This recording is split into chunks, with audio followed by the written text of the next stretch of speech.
Hey everybody, welcome back to the farm. How many of you folks have backyard chickens? We have several hens, 24 golden comets, I have some blue lace Wyandottes, and a bird rock. Okay, I get various eggs, different sizes, shapes. This is a typical egg. These are fresh from the chicken house.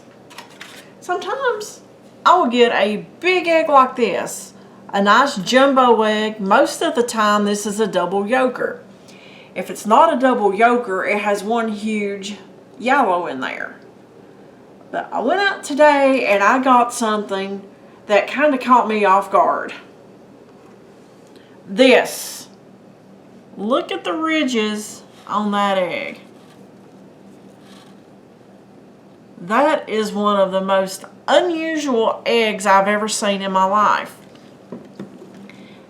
And size-wise, look at that. I don't even know what size I would call that, other than humongous. But, I mean, look at it. Looks like it's a brain.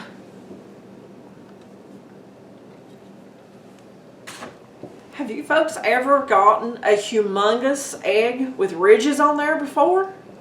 If you have, let me know in the comments. I'd like to know just how common this is. Thanks for watching, folks, and we'll see you all in the next video.